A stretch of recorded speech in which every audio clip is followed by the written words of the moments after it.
Bonsoir toutes et tous. On va d'abord faire un petit test pour vérifier qu'on nous entend bien. Bon, ça a l'air de fonctionner, tant mieux.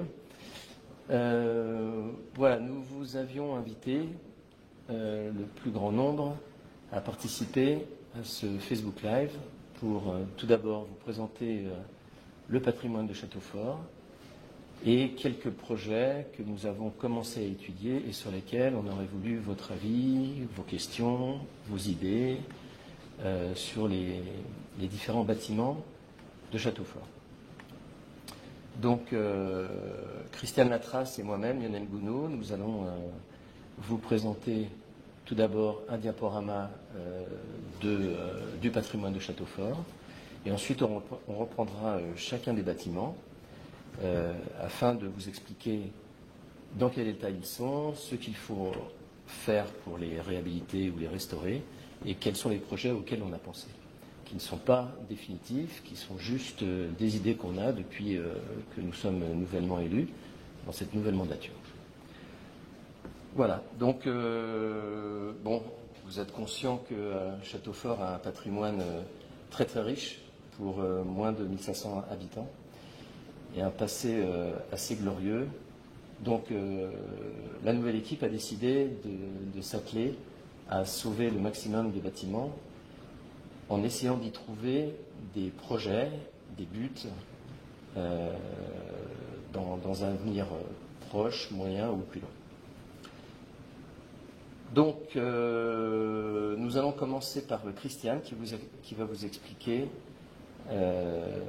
quelques détails lors du diaporama que nous allons bientôt vous passer. Je passe la parole à Christiane. On va d'abord parler du haut du village et plus particulièrement savoir qu'il y a une mode féodale.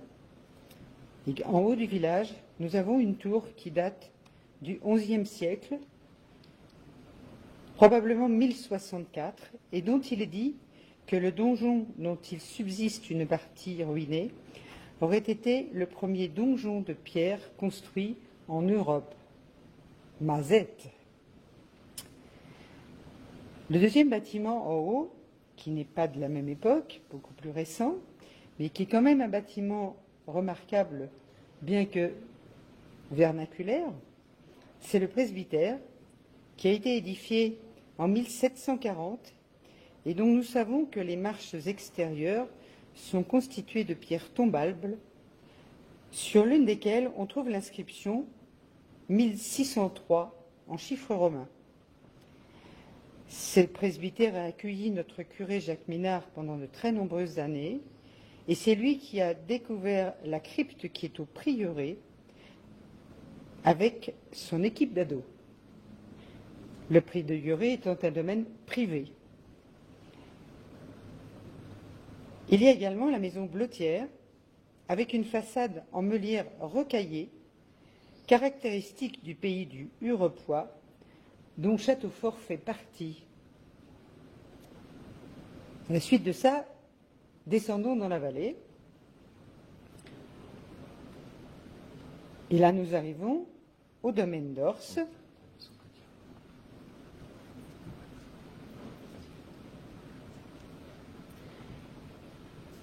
qui est un fief du XIVe siècle et sur lequel est érigé au XVIIIe siècle, à gauche de son entrée, la maison dite des Sœurs. Donc Charles Baguenot a acquis le domaine en 1809 et il avait fait la promesse aux personnes à qui il avait acheté le domaine de construire une maison pour y loger des religieuses. Donc cette maison que vous trouvez à l'entrée à gauche, juste avant la grande grille du domaine d'Ors, nous l'avons appelée la maison des Sœurs. On trouve ensuite le moulin et son bief, qui est situé en contrebas du moulin, et à gauche de la maison des Sœurs. Il se situait de l'autre côté de la route, au XVIIe siècle.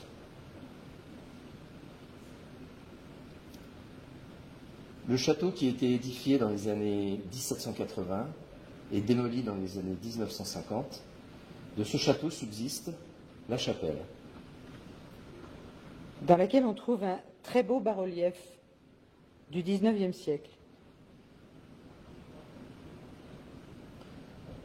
En poursuivant notre chemin dans le domaine d'Ors, sur la droite, nous trouvons l'orangerie. Ses soubassements de meulières et les structures métalliques des serres adjacentes. C'est un bâtiment qui était précédemment en pierre et qui maintenant est plutôt en bois. Il reste encore les murs latéraux. En continuant, nous arrivons à la maison des communs, maison qui abritait précédemment une personne des services techniques. C'est donc un logement de fonction. Dans la maison des communs et sous le logement de fonction, il y a la laiterie dont les pilastres d'entrée ont été effondrés pendant la tempête de 1999.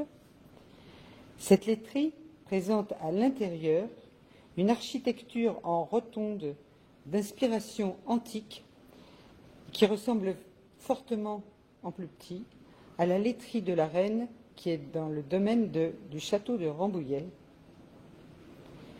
Si nous poursuivons notre chemin un peu plus loin en entrant dans la réserve naturelle, on trouve le pont Galerie à colonnade avec des parements de briques, éléments décoratifs du château, restauré à la suite de la tempête de 1999.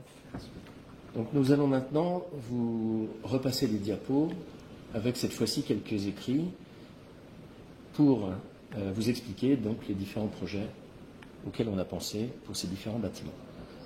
On vous demande une petite minute, il y a un petit problème technique, a priori vous ne voyez pas les diapositives que nous sommes en train de passer. On va peut-être être obligé de se déconnecter, profiter de ce petit interlude pour nous poser des questions, les envoyer sur Facebook. Donc nous devons être à nouveau en direct. Désolé pour ce contretemps.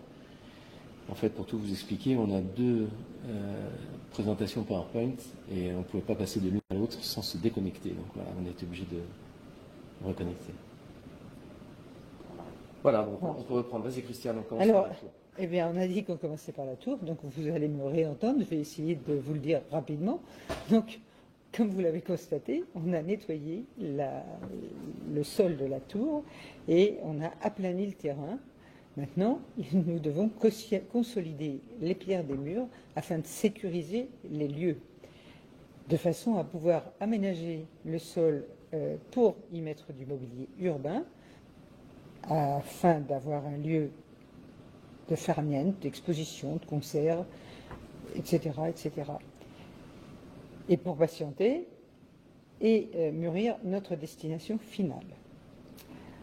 Donc, la deuxième étape n'est pas encore mûre. On peut imaginer, et on a imaginé, un petit musée, un gymnase, des salles de réunion ou d'exposition. À vous d'en rajouter une couche. Et la question que nous nous posons également, et que nous vous posons, c'est: y a-t-il un intérêt à demander le classement de cette tour en tant que monument historique? Nous passons ensuite à la maison Bleuetière, qu'on souhaitait aussi vous présenter, une maison du XIXe siècle, que la commune a achetée en 2019, dans le but de l'utiliser avec son terrain dans le projet du regroupement scolaire.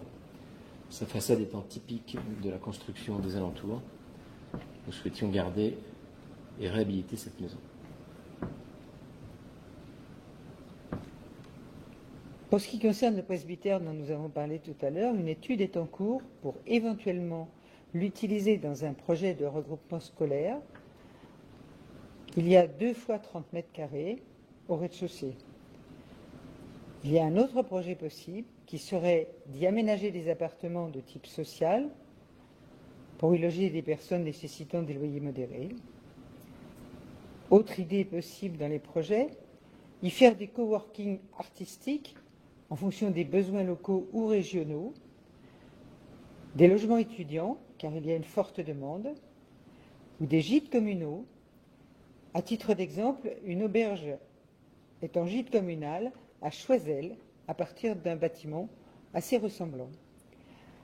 Le devis est fait actuellement pour 3 appartements à la hauteur de 385 000 € TTC, sans le chauffage et non compris les accès.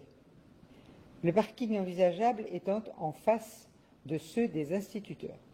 On arrive comme tout à l'heure au domaine d'Ors, et là nous travaillons sur un projet et son financement en collaboration avec le PNR, le département, la région et la Fondation du patrimoine. Au rez-de-chaussée de cette maison, qui s'appelle toujours la Maison des Sœurs pour l'instant, mais qui deviendrait éventuellement la Maison de la Réserve, on pense à des expositions justement sur la réserve, un bar de rafraîchissement et une boutique. À l'étage, des bureaux, une salle de réunion associative pour la réserve et pour le PNR. Des devis sont faits, d'abord pour la mise hors d'eau, à savoir 185 000 € pour le gros œuvre et 60 000 € de toiture. Les aménagements tels que définis plus haut, à hauteur de 167 000 €. Nous avons fait une demande de subvention auprès de la mission Stéphane Bern en décembre 2020 et nous sommes dans l'attente de la réponse. La Fondation du patrimoine est également impliquée sur ce projet. L'orangerie SSR, de l'ancienne orangerie qui était en pierre, subsistent les murets de soubassement, les murs latéraux, les piliers et les arceaux. Nous souhaitons en faire un lieu de rencontre, de repos pour les promeneurs et les visiteurs de la réserve. Un chantier jeune est organisé pour juillet avec le PNR pour défricher autour de l'orangerie, nettoyer les murets et les serres. La proposition que nous avons faite au PNR est de conserver les arches, supprimer les panneaux de contreplaqué entre les arches, étudier une toiture légère sans avoir à refaire la charpente. Nous avons rencontré d'ailleurs l'architecte des bâtiments de France qui a donné son accord sur on va dire une toiture légère comme ça. Donc nous avons deux devis, un avec du bac acier à 8 000 €, qui serait utile uniquement pour mettre hors d'eau le bâtiment, on dira. Et l'autre devis est de 23 400 € qui consiste à réutiliser les tuiles plates qui avaient été enlevées des communs lorsqu'on a refait tout le toit des communs. Et avec une reprise de charpente dans ce cas-là, puisque avec les tuiles c'est beaucoup plus lourd et donc il faut reprendre la charpente. Je rappelle qu'à cet endroit-là, il y a une vue magnifique sur la vallée. C'est un lieu vraiment très joli. La maison des communs et sa laiterie. Pour la maison des communs qui est donc au rez-de-chaussée et à l'étage, c'est aujourd'hui une maison qui était déjà habitée. Donc l'idée serait de la mettre à nouveau à la disposition d'une personne, d'une famille, qui pourrait assumer différentes tâches autour du domaine d'Ors. Tout d'abord l'entretien et l'animation du domaine et la surveillance de la réserve naturelle, et la gestion en tant que régisseur de la future salle polyvalente pour les utilisations privées et professionnelles, c'est-à-dire mettre à disposition la salle, expliquer son fonctionnement, faire les états des lieux. Concernant la laiterie, elle se situe au sous-sol en fait de cette petite bâtisse, et l'avancée de la laiterie a été détruite pendant la tempête de 1999. Donc nous avons un projet pour lequel nous sollicitons aussi des subventions pour reconstruire cette avancée.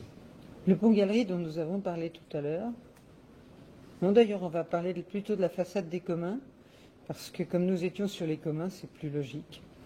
Et sur ces façades, il y avait des bas-reliefs, et il en reste quelques-uns. Nous avons donc très envie de restaurer ces façades historiques, comme à l'origine. Et nous pouvons pour cela solliciter les monuments historiques, des chantiers bénévoles, tout cela à mettre au point, mais en cours de projet débutant. On poursuivait tout à l'heure par le pont-galerie, donc on va continuer. Malheureusement, la voûte du pont est endommagée et il a été constaté des chutes de pierre. Ce pont a été remis en état à la suite de la tempête de 1999 qui l'avait grandement endommagé et une intervention est nécessaire dessus. c'est également un projet en cours. Alors une petite précision, ce petit tour du patrimoine de Châteaufort a fait l'objet aussi d'une visite organisée avec différents organismes et personnes politiques pour leur montrer quelle était l'étendue du patrimoine de Châteaufort et son état aussi.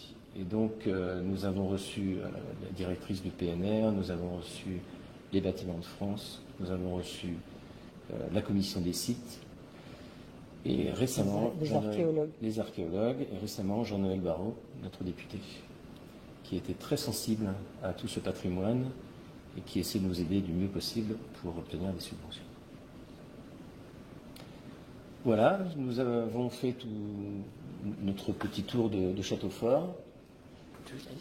Donc nous allons maintenant regarder un petit peu, complètement vos questions et y répondre. Donc laissez-nous quelques minutes pour qu'on puisse voir les questions en live qui ont été posées. Alors nous avons une question sur la façade de l'orangerie. Sera-t-elle semblable à celle qu'elle était avant que les pierres ne soient enlevées?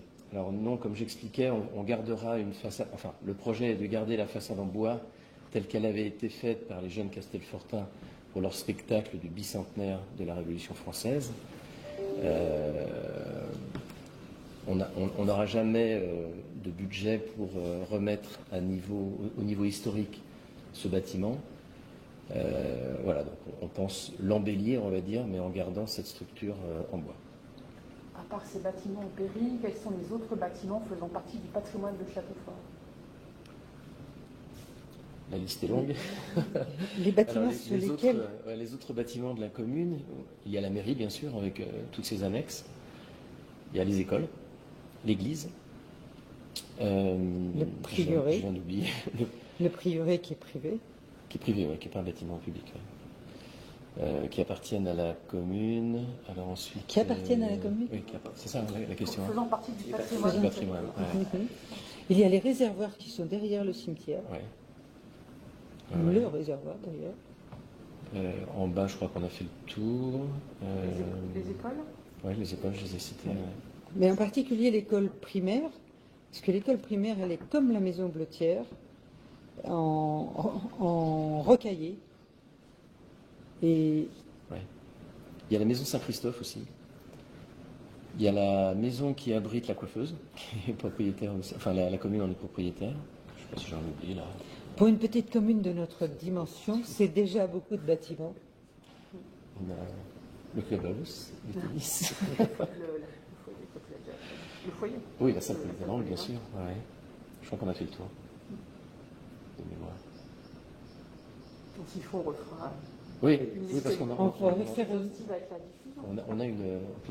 On a une liste. Mais sur lesquels il n'y a pas de projet particulier, soit parce que les bâtiments sont en état, soit parce qu'ils sont privés. Donc là, on a travaillé essentiellement sur les bâtiments qui ont besoin d'être restaurés. Alors, on peut peut-être dire un mot sur la maison Saint-Christophe, puisque nous avons un projet en ce moment qui va bientôt voir le jour pour l'isoler, grâce aux subventions qu'on a pu glaner à droite à gauche. C'était grâce au plan de relance au départ qu'on a pu solliciter quelques subventions. Donc on va refaire l'isolation en bas qui abrite aujourd'hui l'épi. Donc la véranda va être isolée et les murs. Et puis on va isoler la toiture qui aujourd'hui ne l'est pas. C'est-à-dire tout le grenier en fait, de manière à ce que toute la maison Saint-Christophe soit au sec, on va dire, et surtout plus chaude, de manière à plus s'en servir encore pour les associations qui stockent pas mal de choses et qui s'en servent. Oui, il y a aussi les bâtiments qui abritent la PEMAC et le centre de loisirs, qui sont la propriété de la commune aussi, bien sûr, l'ancienne poste. Alors, il y a une remarque sur l'orangerie. Lors du spectacle du bicentenaire de la Révolution, il y avait encore l'orangerie en pierre. Et une autre question, a-t-on trouvé un accès à la salle souterraine qui se trouve vraisemblablement sous le donjon? Pour le moment, on attend déjà les archéologues qui sont venus récemment et il faut qu'on avance sur le sujet. Nous avons reçu, comme disait Christiane, l'archéologue des Bâtiments de France, qui a accepté de nous faire l'étude archéologique du sol et des murs de la tour gratuitement. Donc ça, c'est plutôt une bonne nouvelle. On attend qu'il puisse mettre ça dans son planning. Et donc ça va nous permettre effectivement de sonder les sols aussi et de voir si effectivement il y a comment on appelle ça, des souterrains tout bêtement. Mais des souterrains, il y en a quand même. Il y en a un peu partout en haut de Châteaufort. Mais en revanche, la personne qui pose la question à propos d'une salle qui serait sous la tour, si elle a des informations complémentaires sur le sujet, je pense que nous serons ravis de partager les informations, voire même de les communiquer aux archéologues. Pascal Bouchon. Donc, s'il dit ça, peut-être est-ce qu'il sait des choses. Et je crois que j'enfonce une porte ouverte. Mais il ne faut pas hésiter à nous en faire savoir plus, et les archéologues seront ravis aussi. Alors, pour revenir sur l'orangerie, pour moi, elle avait été consolidée en bois comme aujourd'hui, justement pour le bicentenaire. Alors, Philippe Neveu pourrait peut-être nous, s'il est en ligne, il pourrait nous confirmer. J'ai participé au bicentenaire, mais tu ne te souviens pas si c'était non. En bois? Non. Je pense qu'elle a été refaite en bois à ce moment-là. Mais... Il faut qu'on retrouve les photos et les films qui ont été faits lors du bicentenaire. Et dans la commune, il doit y avoir quand même un certain nombre de personnes qui ont... Et Philippe Neveu doit avoir, Richard... enfin, plusieurs personnes doivent avoir des documents qui peuvent nous aider sur ce sujet. Mais curieusement, je ne sais pas vraiment. Alors, en attendant vos questions suivantes, vous pouvez imaginer la difficulté de trouver des subventions. Donc, on court un petit peu partout. On vous a parlé de la mission Stéphane Bern pour la Maison des Sœurs, qu'on espère devenir la Maison de la Réserve. Il y a d'autres subventions, comme le bonus patrimoine, par exemple, qui est donné par la région, dont on devrait se servir pour l'école, certainement, pour le projet école. Il y a ensuite des appels aux dons, en fait,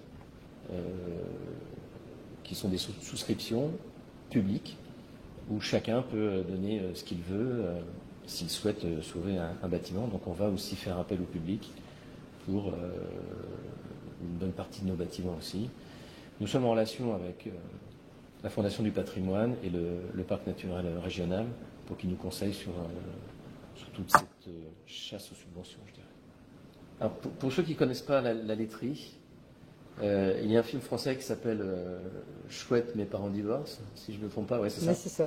Dans lequel vous avez beaucoup de vues et de scènes tournées autour de l'orangerie.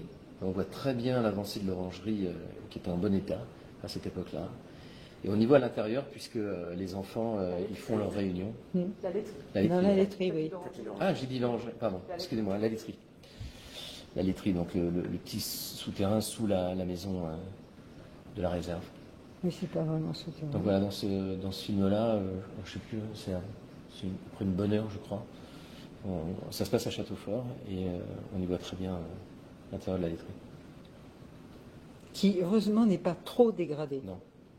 Ouais, plutôt à l'intérieur, du moins. C'est une bonne nouvelle. Ouais.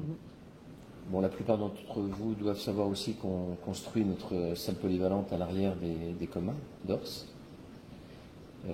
Ça nous a permis de réhabiliter plus de 100 mètres carrés, je dirais 125 mètres carrés, des anciens communs d'Ors. Et sans ce projet, on n'aurait certainement pas pu avoir les moyens, en fait, de réhabiliter ce domaine. Le reste des communs étant utilisé par l'association Les Jeunes Castelfortin. Et ça abrite notamment leur atelier bois, qui est assez impressionnant. On n'a pas parlé des murs. On peut, à partir du moment où on parle des communs, on peut aussi dire que les murs des communs ont un caractère extérieur, ont un caractère particulier en ce qui concerne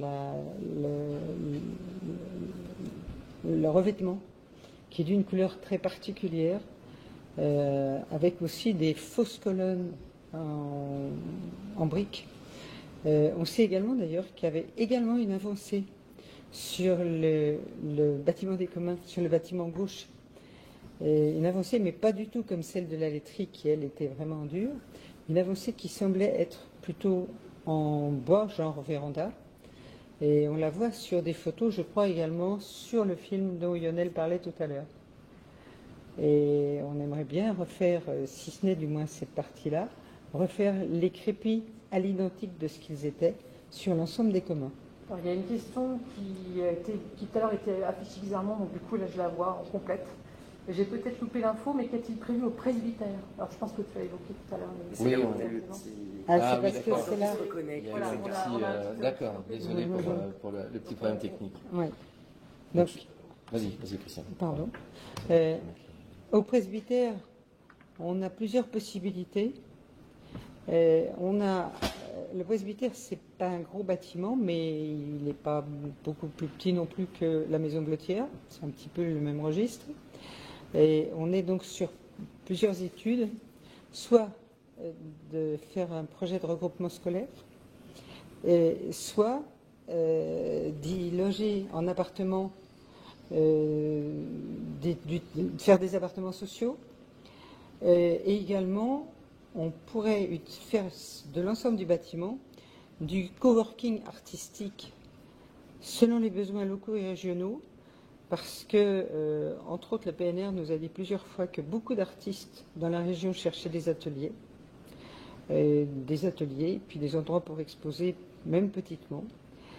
Il y a aussi un gros besoin au logement étudiant. On peut également en faire un gîte ou des gîtes communaux.